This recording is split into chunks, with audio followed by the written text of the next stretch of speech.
कि हित हवा हितैनी भइबाना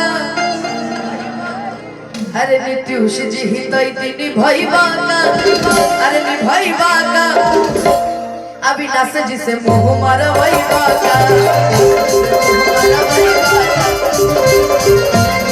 हित हवा हितैनी भइबाना नि भइबाना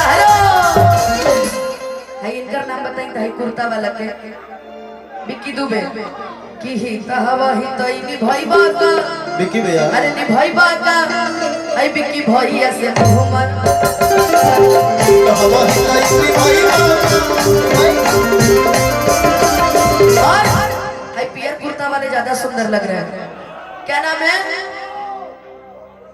गौरव कि हई कुर्ता पहिरला से हीरो न कहइबा ये बबुआ एगो बड़ा गंदा गाड़ी सिखले बनी हो अब हो गई कि हई कुर्ता पहिरला से हीरो न कहइबा ये बबुआ अरे ये बबुआ तू त लफुए कहइबा ये बबुआ तू त लफुए कहइबा ये बबुआ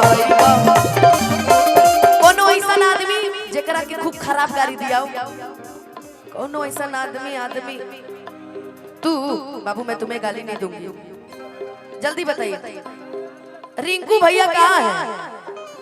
भैया के साले है रिंकू जी कहाँ है? रिंकू जी रिंकू जी उनकरा खातिर कहे के बाद कि रिंकू भैया अरे रहला संतरा तू अनार भइला रिंकू जी कहाँ बनी भैया सलफ भैया रिंकू जी कहाँ बनी? अत्रा पांडे जी साधु भैया भी हैं। अच्छा राजनो भैया बगल में ही बैठे हैं। अच्छा पहले रिंकू भैया खातिर बोली हमार भैया के सार हवन कि रिंकू भैया कि रिंकू सरऊ रहला संतरा तू अनार भइला आ रिंकू जी अगर सुनत हो हम त रहुए खातिर बा कि हई होलिया में बड़ा का छिनार भइला एही होलिया में बड़ा का छिनार एही होलिया में बड़ा का छिनार भइला ए ई हई बैंक वाला अरे होलिया में बड़ा का खेलाड़ भइला आई बैंक वाला अरे रहला संतरा तू अनार भइला भैया अपना नाम बताइए ना। हेलो नाम राजेंद्र यादव जी है का?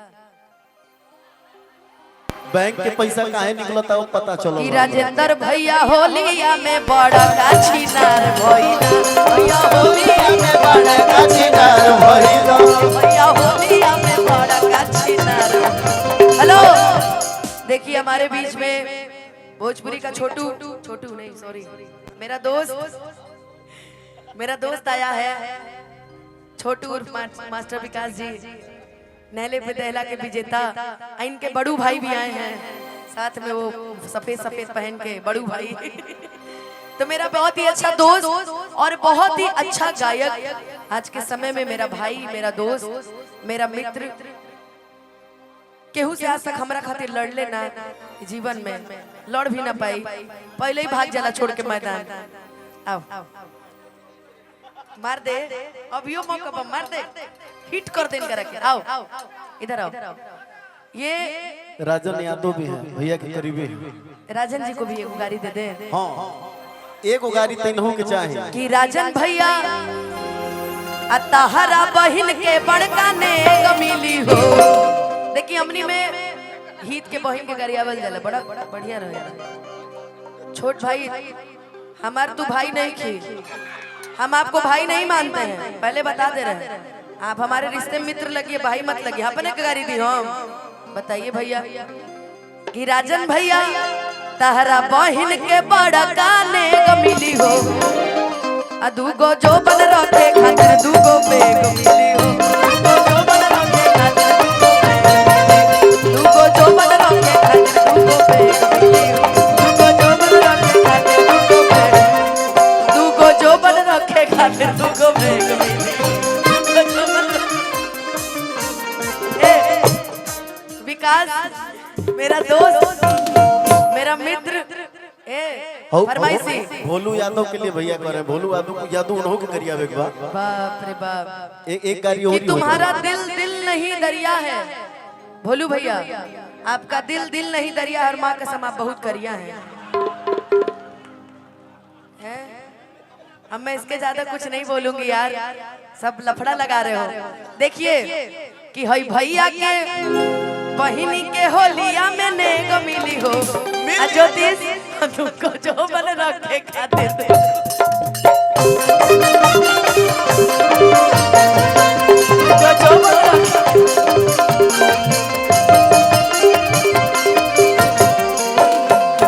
बुझा रहा बा दुल्हा बन के आइल बने होल।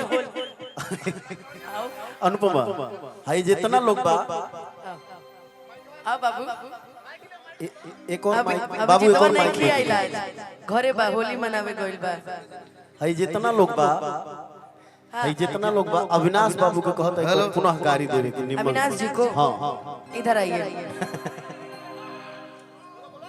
हेलो कि हमें हर घड़िया रुजू है तुम्हारी, कि होती है कैसी सनम बेकरारी। अभी मैं एकदम फ्री हूँ, मेरे जीवन में कोई मोह माया नहीं है। आप अपनी तरफ से फ्री हैं। 7 फेरों से हेलो तुम्हें यूं ही चाहेंगे। मैं आपको, मैंने जिसको दिल से मानती हूँ मैं कभी गाली नहीं देती, लेकिन इन लोग को भी मानती हूँ, तो आप तो फंसे हैं, अभी आपको भी दूंगी। तुम्हें यूं ही चाहेंगे जब तक है दम, बहुत प्यार करते हैं बबुआ से हम, बहुत प्यार करते हैं बबुआ से हम। कसम चाहे ले लो, कसम चाहे ले लो, खुदा की कसम, बहुत प्यार करते हैं तुमको सनम, बहुत प्यार करते हैं तुमको सनम। भैया मुझे पूरा नहीं आता, एक ही लाइन आता है। और बाबूजी आपके लिए कहना है कि अभी ना जाओ छोड़कर, कि दिल अभी भरा नहीं। और मैं चाहूंगी अपना प्यार और आशीर्वाद ऐसे ही देते रहेगा। मैं चाहूंगी बाबूजी के लिए एक जोरदार ताली बजा दीजिए, खूब सारा आशीर्वाद और प्रेम। कि अभी ना जाओ छोड़कर, कि दिल अभी भरा नहीं। एक बार प्रेम से बोलिए भारत माता की। क्या गाना फरमाइश करते हैं? अरे लपेटे लगने हमके। Thank you so much, thank you सभी की तरफ। सभी इनके पिताजी भी आए हैं, ससुर जी कहाँ बने बताइए, देता नहीं अभी बेटवा ये कुल करता। जाना घरे ना तो पिटोइबा मार ना।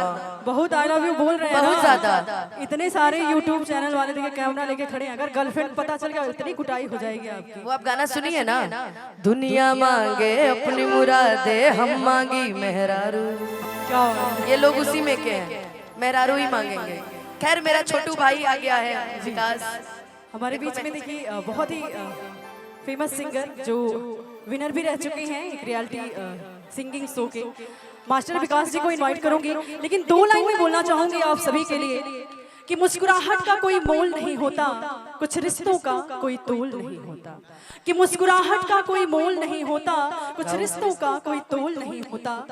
लोग मिल जाते हैं हर मोड़ पर, लोग मिल जाते हैं हर मोड़ पर, हर कोई आप सबकी तरह अनमोल नहीं होता।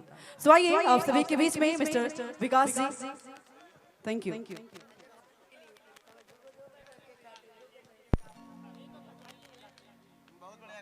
आप गाती भी हैं। अरे भाई स्केल दो स्वाति जी का।